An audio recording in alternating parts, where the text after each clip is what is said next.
This is Roland Olson speaking from the Huron Arena, where the 1958 State Convention of the South Dakota Farmers Union has just got underway with the annual Junior Program and Banquet. I have with me today some of the people who were instrumental in making this program for the Farmers Union young people a success. The program was held yesterday and the banquet last night before the official opening of the South Dakota Farmers Union Convention today. This is somewhat different than in years past, and I'll have some of the people to talk to you today to explain this. First, I'd like to talk to Mrs. Berdyne Halse, the Education Director for the South Dakota Farmers Union. Mrs. Halse, could you give us a brief rundown of the things that happened last night to get this convention off to a start? We held the banquet last night at 6 o'clock for the juniors and reserves. We had about 150 people in attendance. We had guests from Denver and from all of the different districts, and we had our educational leaders. Then at 8 o'clock was the regular torch-bearing ceremony. We had 51 torchbearers who were eligible for this program, and they were given their awards. And we had the recognition of the educational directors. There were 103 young people who sang in the chorus under the direction of Shirley Dickinson. She is the former educational director, and she was our guest here during the convention. I see. Well, thank you. I also understand there was a get-acquainted party after the program. Yeah, I understand that went over quite well, too. Do you think that holding this junior banquet and program before the official opening of the convention is a better plan than what we have done in the past, such as holding it after the convention? What's your views on that? Well, I think that it was a great success, and I talked to quite a number of people, and they, too, thought that it was quite successful. We had a large crowd, and the talks and songs and all the entertainment was certainly in keeping with the day.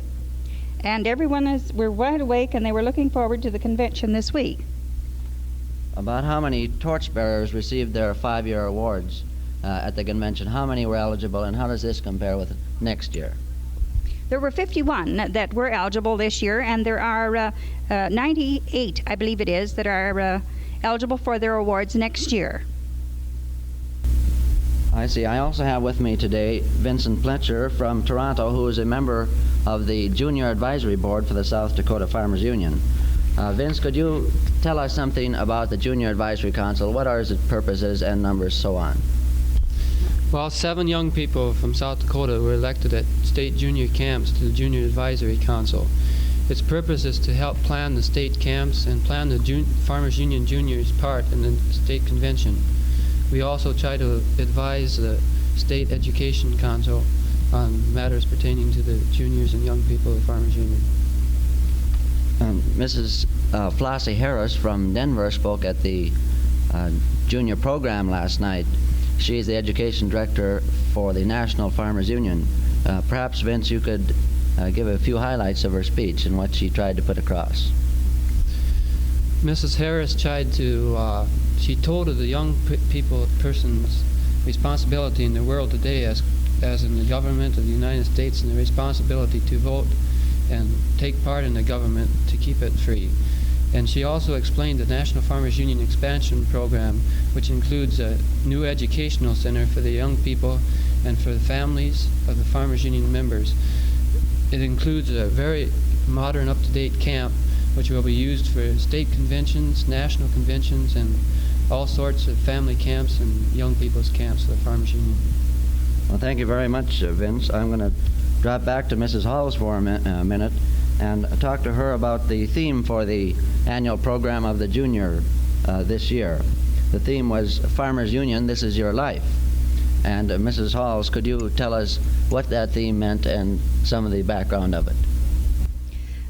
The theme, This Is Your Life, was a portrayal of the early life of Farmers Union.